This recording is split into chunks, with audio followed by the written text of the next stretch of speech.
Magandang araw sa lahat ng aking mga kamanok, ka-asparagus at saka aking mga ka-farmer. Ngayong araw na to mag-harvest po kami ng aming pong mga palay. Sa ngayon, ang presyo ng mga palay dito ay nasa mataas pa rin. Nasa 23.50, may 24. Ngayon, pasalamat kami mga farmer dahil sa ilang dekada nagkaroon ng presyong ganitong kamahal. Ang problema ngayon, yung mga consumer ang namomroblema kasi sobrang mahal daw yung mga palay at saka mahal din ang bigas. Ay ang problema naman sa aming mga farmer, kung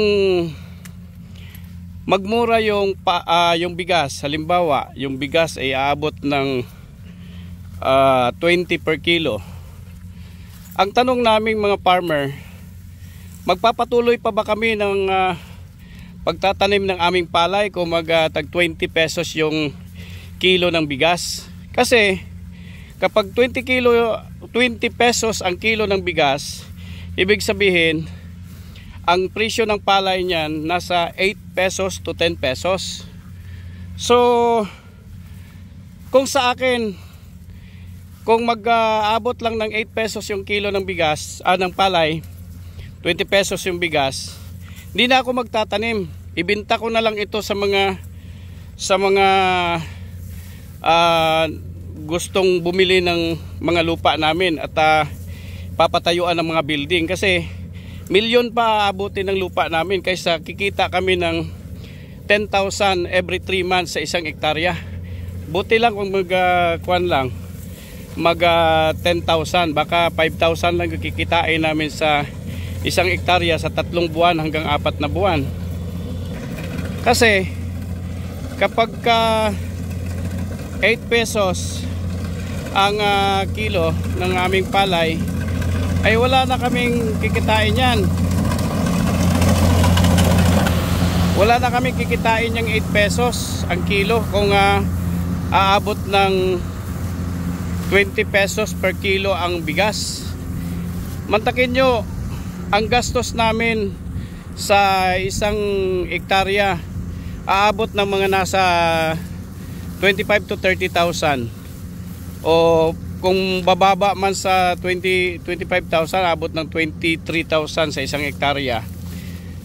So kung 8 pesos man lang ang magiging presyo ng bigas, ang palay 20 pesos. Kasi pagka 20 pesos ang kilo ng bigas, kasi ibig sabihin yan ang palay kalahati. So ang ibang mga trader baka aabot pa ng 10 pesos, 8 pesos, baka maabot pa ng 7 pesos yung kilo ng palay pagka ganon.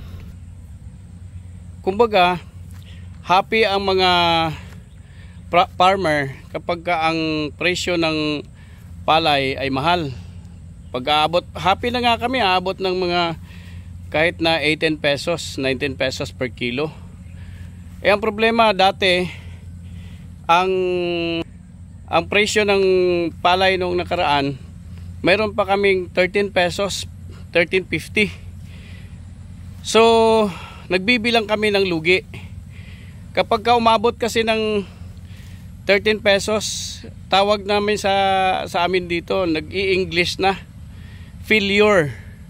Yun ang kalimitan na nangyayari sa aming mga farmer.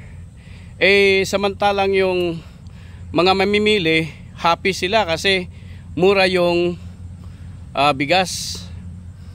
Kaming mga farmer, sa totoo lang, bihira kaming nagkakaroon ng presyo na mahal sa palay.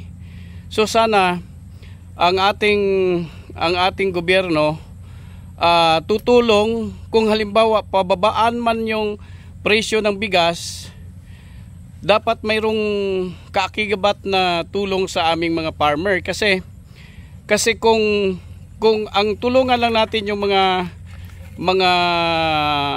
consumer, Oo, abot ng 20 pesos. 20 pesos yung kilo ng bigas. Sino pang magtanim sa amin? Wala na magtanim. Sa totoo lang, marami ng mga farmer na hindi na nagtanim. Kahit dito sa amin, hopeless. Hopeless yung mga farmer. Kasi bakit pa kami magtanim ng palay kung ang presyo lang naman ng palay aabot ng 13 pesos, 10 pesos. Kasi kung i-reach ng government yung 20 pesos na bigas, bababa talaga yung presyo ng palay, aabot ng 10 pesos, 8 pesos. Sino pang magtanim sa amin? Wala na magtanim sa amin na mga farmer kung ganun yung mangyayari.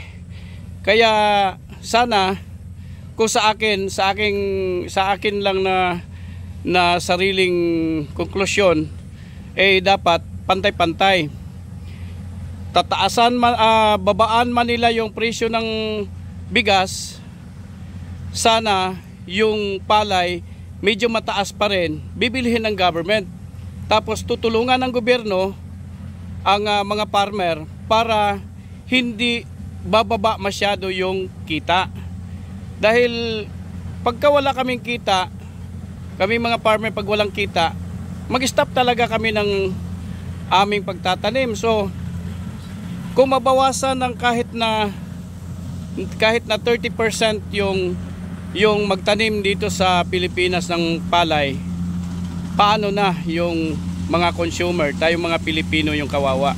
Kaya dapat pantay-pantay lang. Yung may kita din yung farmer at saka yung mga consumer, sana hindi rin mahihirapan. Yung ganun lang. Maraming salamat po. Ito lang ang sa akin lang ngayon, bilang isang kwan lang ito. Kumbaga nararamdaman lang namin mga farmer yung maging masaya kami na taas yung presyo.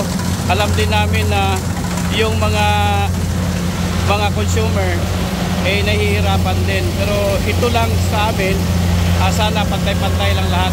Maraming salamat po.